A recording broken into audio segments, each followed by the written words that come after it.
Hola, mi nombre es Rosaliris y en este audio les voy a presentar mi trabajo de investigación, que lleva por nombre Actividades lúdicas para desarrollar el proceso lógico-matemático en los niños de la urbanización Félix Francisco Rodríguez. Momento 1. Objeto de estudio. Ante la situación planteada, el objeto de estudio de este trabajo de investigación es proponer actividades lúdicas para desarrollar el proceso lógico-matemático, números, en los niños y niñas de la urbanización Félix Francisco Rodríguez, usando estrategias didácticas y actividades como TV mágico, tablero de juego, números, material didáctico para dibujar, rellenar y pintar, entre otros. De lo anterior expuesto surgen las siguientes interrogantes. ¿Por qué es importante aplicar actividades lúdicas como estrategia didáctica para desarrollar el proceso lógico-matemático en los niños y niñas de la urbanización Félix Francisco Rodríguez? ¿Cuáles serían los beneficios de aplicar actividades lúdicas como estrategia didáctica para desarrollar el proceso lógico-matemático en los niños y niñas de la urbanización Félix Francisco Rodríguez?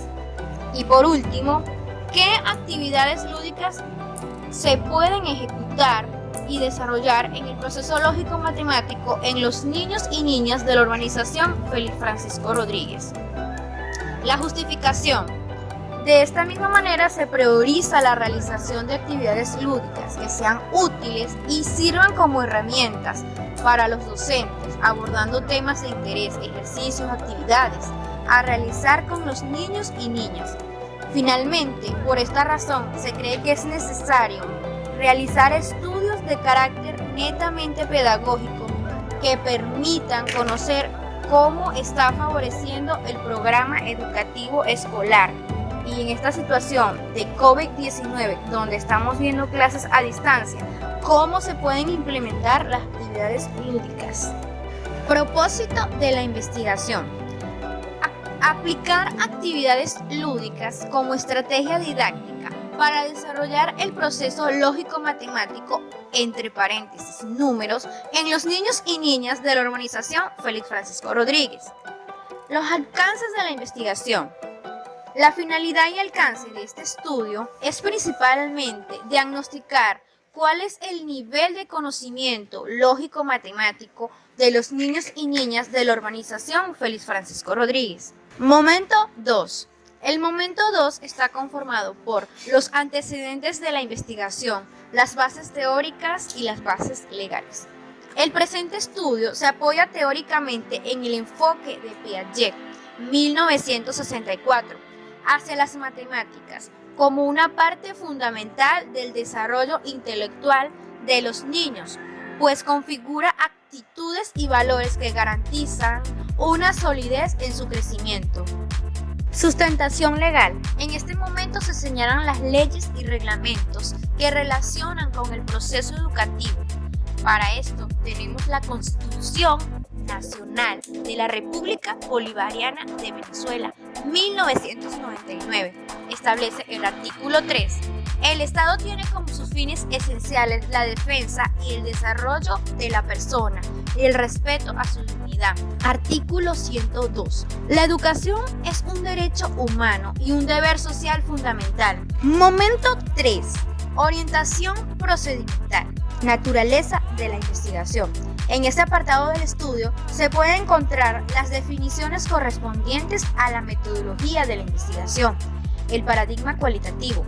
El paradigma cualitativo, según fue planteado en el ámbito de la teoría de la ciencia para poder clasificar la discusión en la que se vea involucrado el ámbito científico. Método de investigación. El presente estudio fue realizado bajo la metodología de la investigación-acción. Para Lewin, en 1946, la investigación-acción participativa es un proceso orientado a la transformación. Sujetos de estudio. Para Calhoun, 2006, los sujetos o autores de un proceso son todos los grupos involucrados en una determinada situación. Por consiguiente, se expone que este estudio se llevó a cabo en la urbanización Félix Francisco Rodríguez. Los sujetos de estudio fueron 4 niños y una pasante de educación preescolar. Técnicas e instrumentos de la recolección de datos. Durante la realización de este estudio se utilizaron diversas técnicas e instrumentos que suelen definirse como el procedimiento por medio del cual se obtienen datos o informaciones, ya que sirven de complemento para la investigación. En referencia a la técnica de observación, Puente 2004 explica que consiste en examinar atentamente un fenómeno o un hecho para tomar información y registrarla para un posterior análisis. En este estudio, los recursos utilizados didácticos se clasifican de la siguiente manera. Entre los materiales convencionales utilizados se encuentran los impresos, como fotocopias y dibujos hechos por la pasante. Los tableros didácticos, como la pizarra, para el desarrollo de cualquier actividad. Entre los materiales no convencionales utilizados se encuentran las canciones, las imágenes, los proyectales, las diapositivas. Estrategias. En este estudio se llevó a cabo durante un periodo con un grupo de niños, con el fin de desarrollar el aprendizaje de los números, donde se impartieron y ejecutaron las actividades lúdicas enfocadas en la teoría constructivista. Fase 1. Diagnóstico. Durante esta fase se mostraron las características físico-cognitivas de los niños con quienes se trabajó durante la investigación. Para el presente diagnóstico se mostraron todo ese tipo de características. En lo que se refiere al área de aprendizaje, formación personal, social y comunicación, se evidenció que los niños tienen la capacidad de tomar decisiones con un comportamiento adecuado. En cuanto al componente de autoestima y autonomía, cada uno de los niños se identifica con sí mismo como individuo independiente y valioso. En el componente lenguaje oral se evidencia que los niños utilizan un vocabulario básico y hacen preguntas y responden de manera lógica. En lo que se refiere al área de relación con los componentes del ambiente, se observa que los niños son capaces de reconocer y utilizar equipos electrónicos, además de reconocer elementos del entorno natural, como plantas, el cielo, estrellas, sol, luna, rocas, agua, montañas, animales, entre otros. Sin embargo, en el componente de proceso lógico-matemático, se constató que los niños presentaron conflictos al momento de identificar los componentes de la serie numérica, los números del 1 al 10.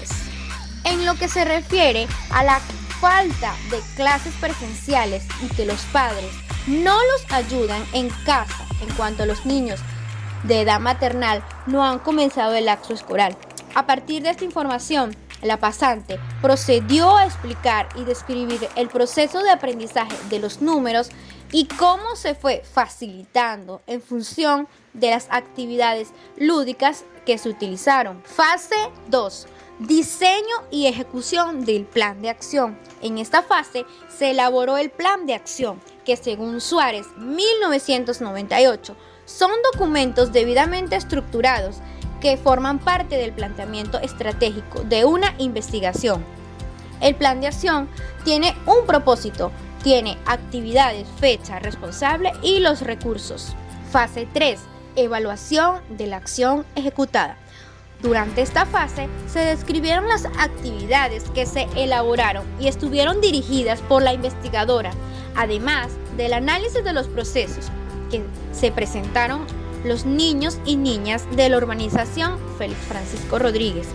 Para el síntesis del proceso de intervención, sistematización, esta fase se basó en descubrir la lógica con la que el proceso se llevó a cabo, cuáles fueron los factores que intervinieron en él y en las relaciones que se crearon entre ellos. Asimismo, a continuación, se enumeran la experiencia, mencionando especialmente los momentos más significativos que sucedieron durante las prácticas profesionales. Semana 1. En esta semana fue para reunir a los niños y niñas hablar con el Consejo Comunal sobre el dicho proyecto, tanto como el servicio comunitario como mis prácticas profesionales. Usar la técnica de observación y llenar el instrumento, que fue el diario docente y registro de observación. Posteriormente, procedí a entonarles canciones, hacer rondas, conversatorios, mostrarle videos a los niños mediante computadora y teléfono, así como también se les dio un distintivo con su nombre a cada niño. Semana 2. En esta semana fue entonar canciones, juegos de memoria sobre los números. Les compartí las normas de convivencia. Se les facilitó dibujos de números para colorearlos y conversatorios sobre la importancia de los números en la vida diaria. Semana 3. En esta semana, aparte de las actividades de rutina, como bienvenida y oración, les facilité a los niños plastilina y dibujos prediseñados de los números, así como también les leí cuentos. Semana 4. En esta semana los niños jugaron con el TV mágico a ser presentadores de televisión. En este caso hacemos el uso del espacio representar e imitar. Hubo un avance ya que intervinieron y se divirtieron nombrando los números con mucho entusiasmo. También les coloqué videos para que bailaran. Semana 5. En esta semana procedí a implementar el uso de la pizarra mágica, títere y juego con globos, como también les facilité plastilina para que la moldearan a su gusto. Semana 6. En esta semana implementé el tablero con números, la lámina con dibujos de números respectivamente y un recurso el cual es una botella con una tapa. Cada tapa tiene un número. Los niños abrieron la botella y colocaron bolitas de papel correspondiente al número que tenía la tapa. Entonces ellos la cerraron, contando los números en voz alta y así sucesivamente con cada número. Semana 7. En esta semana implementé canciones, juegos, dibujos libres y dibujos prediseñados. Los niños escucharon música correspondiente a los números. Semana 8. Para esta semana continuamos con las canciones, los juegos, el pote con números y un juego de pelotas, así como también les mostré el recurso para cuidar los dientes. Semana 9. En esta semana se implementaron los juegos, las canciones, los dibujos prediseñados, ya que a los niños les encantaba jugar y moldear con plastilina, así como también les encantaba ver videos sobre números, entonando canciones sobre los mismos. Semana 10. En esta semana implementamos canciones, bailes y despedida. Hicimos una retroalimentación de todo lo que fue nuestra convivencia, así como también se les dio refrigerio a los niños con bailes, canciones y disfrutaron el momento. Así culmina la sistematización. Momento 4. Teorización de las fases. En este mismo orden de ideas se deseaba principalmente abordar el proceso lógico-matemático a través de actividades lúdicas que permitieran a los niños aprender la serie numérica. Recomendaciones. Se recomienda al docente y orientador buscar actividades que motiven al niño a buscar el conocimiento, construirlo, un conocimiento participativo y sobre todo divertido, que sea muy significativo. Que los docentes se enfoquen primero de manera individual y luego de forma colectiva para así obtener un mayor aprendizaje en los niños. Momento 5. Conclusiones. La actividad lúdica es trascendente, pues consolida el conocimiento de los niños. Al aumentar el proceso de aprendizaje, a la vez fortalecer el aprendizaje significativo, como postula Ausubel en 1990. El docente de matemática puede utilizar este tipo de estrategias para incrementar, mejorar y consolidar los conocimientos lógicos matemáticos. De esta manera, la matemática dejaría de ser una actividad traumática y aburrida.